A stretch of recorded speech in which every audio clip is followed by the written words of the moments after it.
Assalamualaikum warahmatullahi wabarakatuh.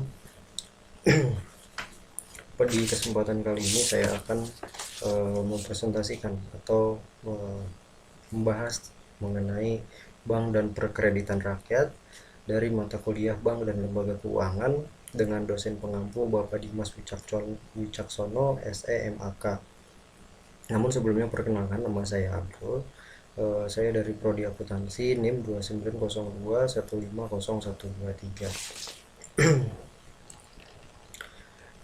Untuk bank dan perkreditan rakyat itu awal pada tahun 1994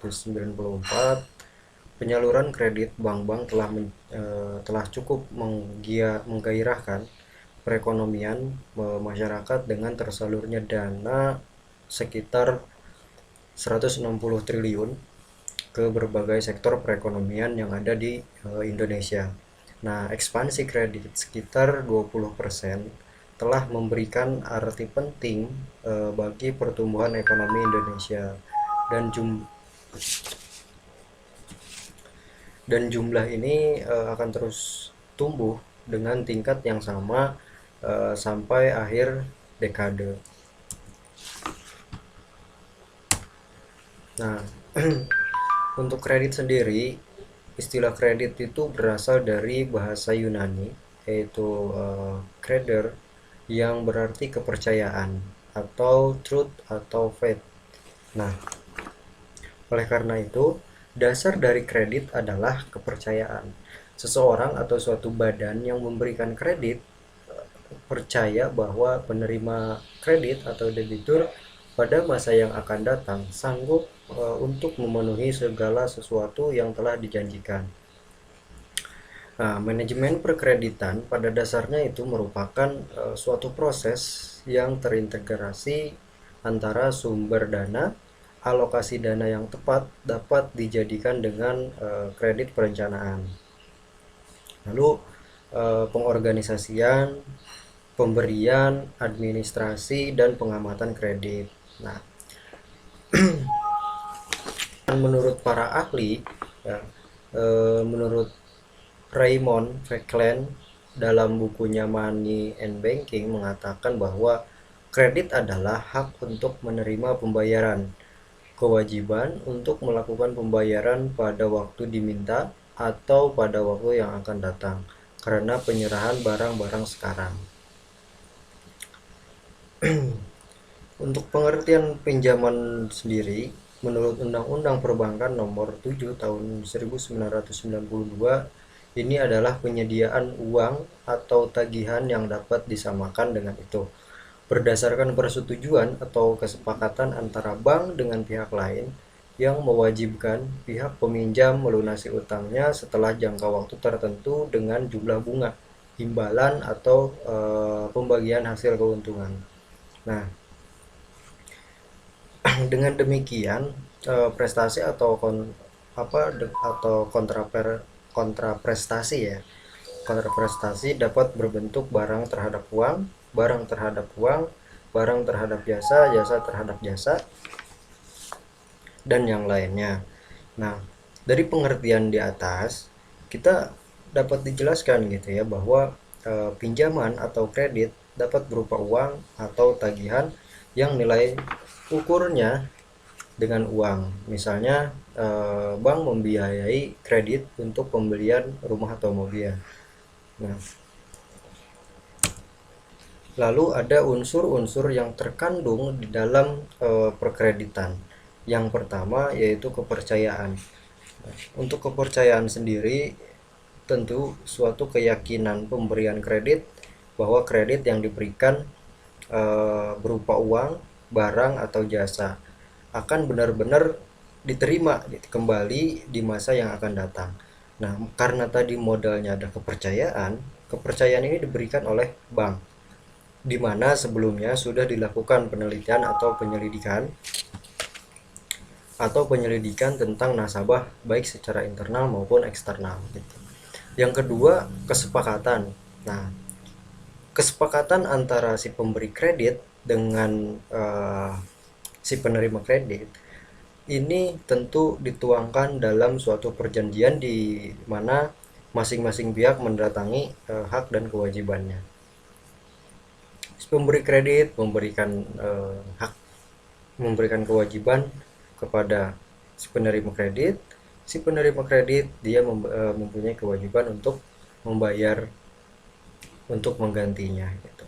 Lalu yang ketiga, jangka waktu.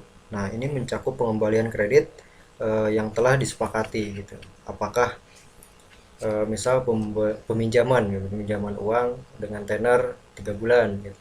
Nah, ini tentu harus dilunasi dengan jangka waktu itu sendiri sebanyak 3 bulan gitu ya. Lalu yang keempat ada risiko. Nah, tenggang waktu pengembalian akan menyebabkan suatu risiko tentunya. Resikonya apa? Tidak tertagih atau macet pemberian kredit.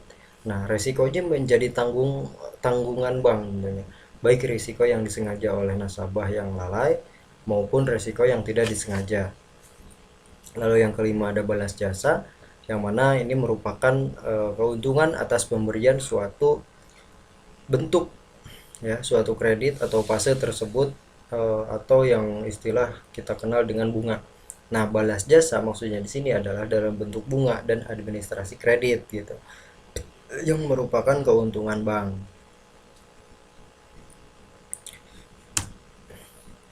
Lalu selanjutnya ada tujuan dan fungsi kredit. Nah, tujuan untuk fungsi kredit yang pertama yaitu mencari keuntungan. Mencari keuntungan di sini bertujuan untuk memperoleh hasil dari pemberian kredit tersebut, hasilnya terutama dalam bentuk bunga yang diterima. Yang kedua, membantu usaha nasabah, yang mana tujuan lain dari pemberian kredit adalah untuk membantu usaha ya, yang memerlukan dana tentunya, baik dana investasi maupun dana untuk modal kerja. Lalu yang ketiga ada jangka waktu. Jangka waktu di sini tentu bagi pemerintah, semakin banyak kredit yang disalurkan oleh pihak perbankan maka semakin baik itu keuntungan bagi pemerintah. Nah, apa saja keuntungan bagi pemerintah? Yang pertama itu penerimaan pajak. Yang kedua, membuka kesempatan kerja. Nah, dalam hal ini untuk kredit pembangunan usaha baru atau perluasan usaha gitu ya, itu akan tentu akan membutuhkan tenaga kerja baru gitu, sehingga dapat menyerap tenaga kerja yang masih menganggur. Lalu yang ketiga ada meningkatkan jumlah barang dan jasa. Nah, ini jelas eh, bahwa sebagian besar kredit yang disalurkan akan dapat meningkatkan jumlah barang yang beredar di masyarakat gitu. Lalu yang keempat, meningkatkan devisa negara. Selanjutnya ada jenis-jenis kredit, eh, yang mana jenis-jenis kredit ini bisa dilihat dari segi kegunaan. Dari segi kegunaan ini meliputi kredit investasi, yang mana kredit investasi ini digunakan untuk keperluan perluasan usaha atau membangun pabrik gitu ya. Contohnya membangun pabrik atau membeli mesin yang pemakaiannya relatif lebih lama.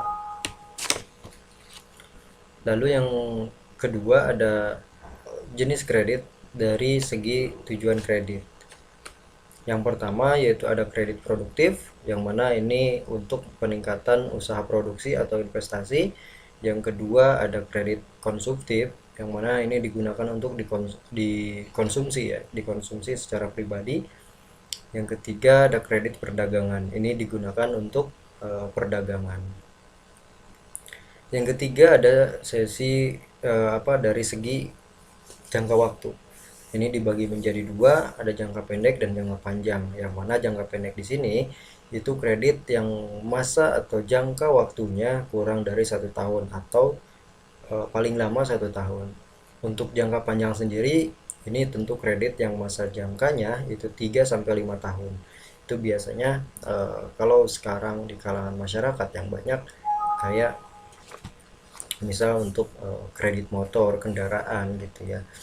Nah, ini dari segi jangka waktu. Lalu dari segi jaminan dibagi dua. Yang pertama yaitu kredit dengan jaminan, dan Lalu selanjutnya kalau dilihat dari segi jaminan, ini ada kredit dengan jaminan dan kredit tanpa jaminan. Nah, dari segi sektor usaha dibagi menjadi 6 sektor. Yang pertama yaitu kredit pertanian, yang kedua kredit peternakan, kredit industri, kredit pertambangan, kredit profesi, dan kredit perumahan.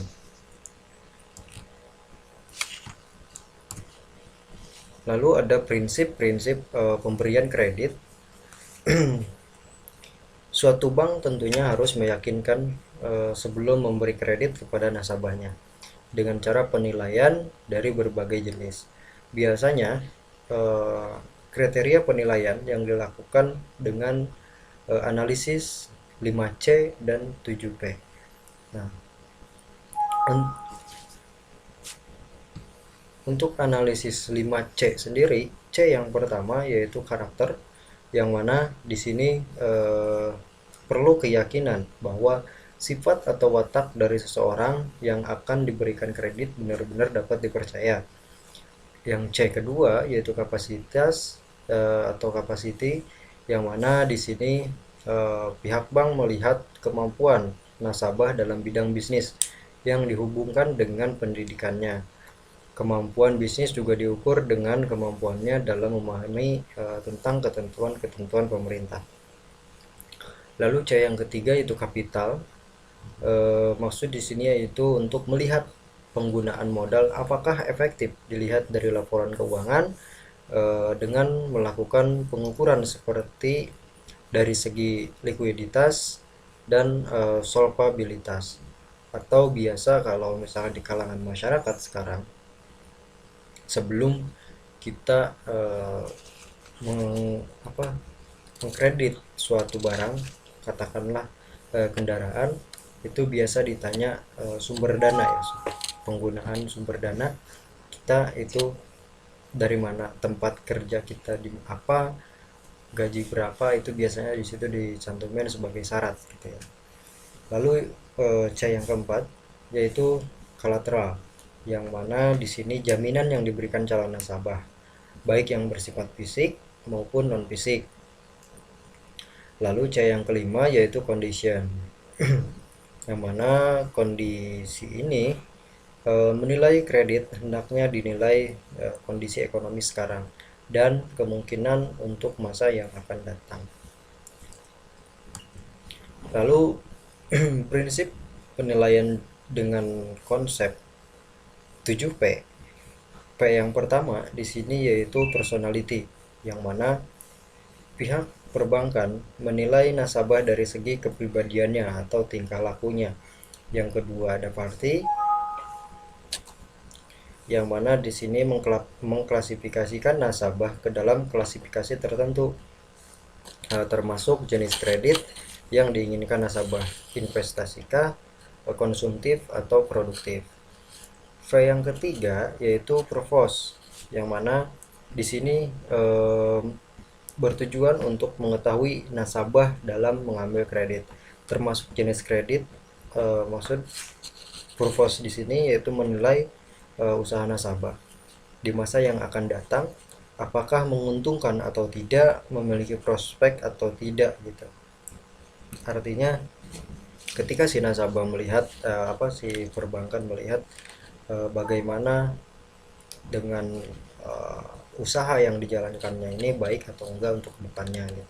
Biasanya kalau untuk kendaraan-kendaraan pribadi gitu di kalangan masyarakat, kita itu ditanyain mengenai udah berapa lama kerja di tempat itu, sekiranya baru masuk, itu bakal menjadi pertimbangan si pemberi kredit ini. Tapi kalau misalnya sudah lama, 1 tahun misal minimal, itu bisa untuk diproses gitu. Lalu yang keempat ada prospek, yang mana prospek di sini yaitu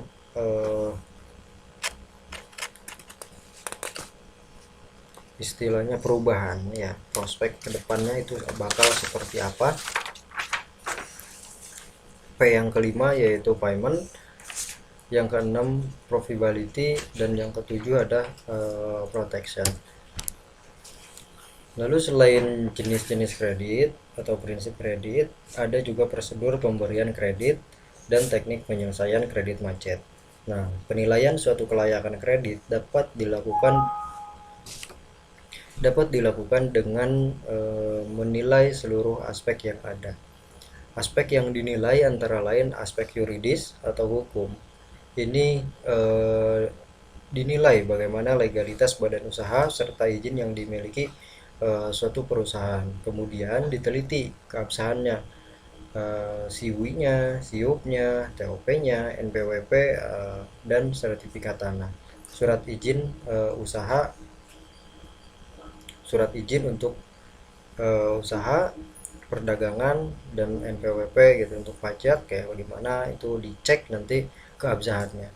Lalu ada aspek pemasaran, bagaimana permintaan terhadap produk yang dihasilkan saat ini dan masa yang akan datang.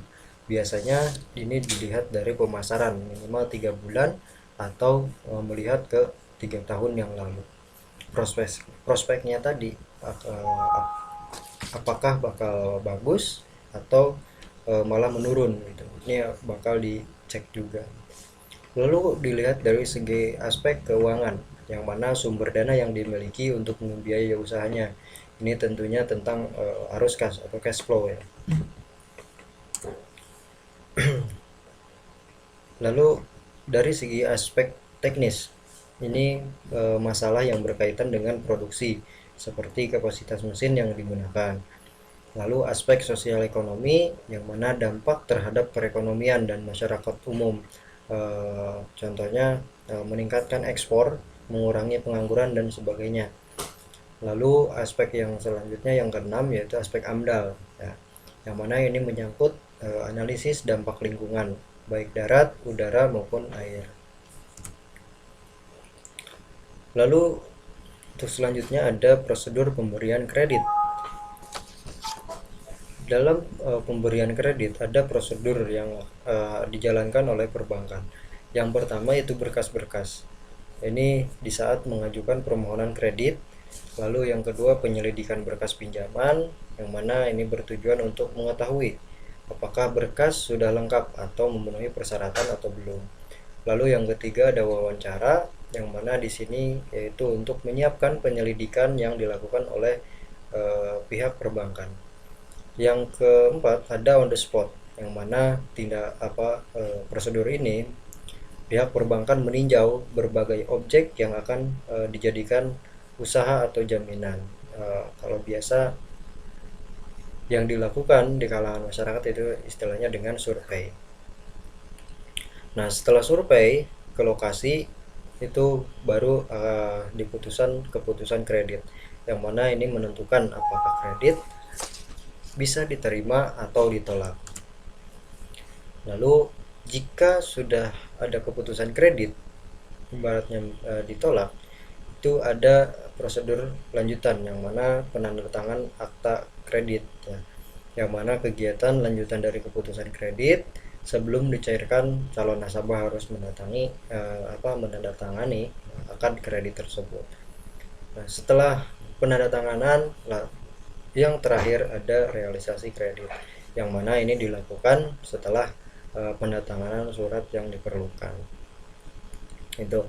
Jadi ada prosedur-prosedur sebelum pemberian kredit diberikan oleh pihak perbankan ke nasabahnya ini. Lalu bagaimana dengan teknik penyelesaian kredit macet. Nah, ini biasanya tidak sedikit para debitur yang mengalami dengan kemacetan.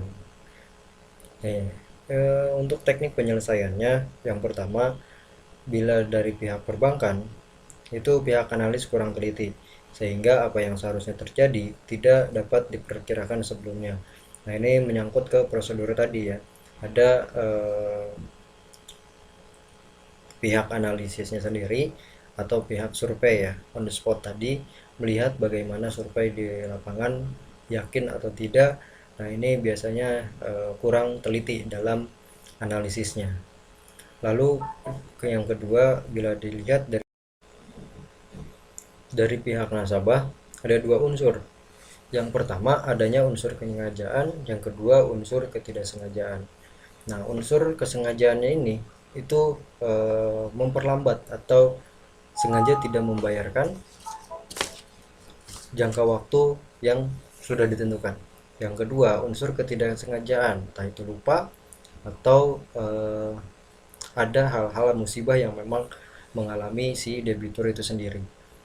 Nah, untuk yang ketiga, setelah dari pihak perbankan melakukan hal itu, pihak nasabah dengan sengaja dan tidak sanggup, itu akan dilakukan dengan penyitaan jaminan. Lalu bagaimana dengan penyelamatan atas kemacetan tersebut, gitu ya? Ini akan dilakukan rescheduling, yang mana di sini memperpanjang jangka waktu kredit. Yang kedua, rekonsiliasi, yaitu mengubah berbagai persyaratan, contohnya seperti menghilangkan bunga menjadi utang pokok, gitu. Ini tidak sedikit yang dilakukan pihak bank untuk saat ini, gitu. Ketika si debitur sudah mengalami kredit macet lama, gitu, dan bunganya sudah terus berkembang, itu biasa ditawarkan eh, dengan penawaran menghapus bunganya dan menjadi utang pokok, gitu. Lalu yang ketiga ada restructuring, yang mana ini menambah jumlah kredit. Ini biasa, misalkan kita mengambil kredit dengan tempo kita misalkan ke beres atau ke lunas itu sekitar 3 bulan. Katakanlah kita ngambil setahun, 3 bulan terakhir kita tidak bisa membayar. Nah, itu bakal ditawarkan untuk menambah jumlah kredit. Artinya entah BPKB-nya kah yang dikredit kembali menutup utang yang si kendaraannya itu, gitu. Itu bisa.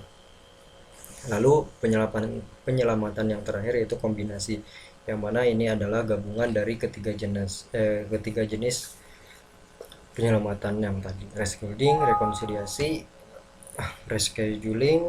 rekonsiliasi, dan restructuring, ya. Itu untuk kombinasi dari ketiga jenis. Nah, mungkin itu saja untuk pembahasan mengenai bank dan perkreditan rakyat. Kurang lebihnya mohon maaf. Assalamualaikum warahmatullahi wabarakatuh.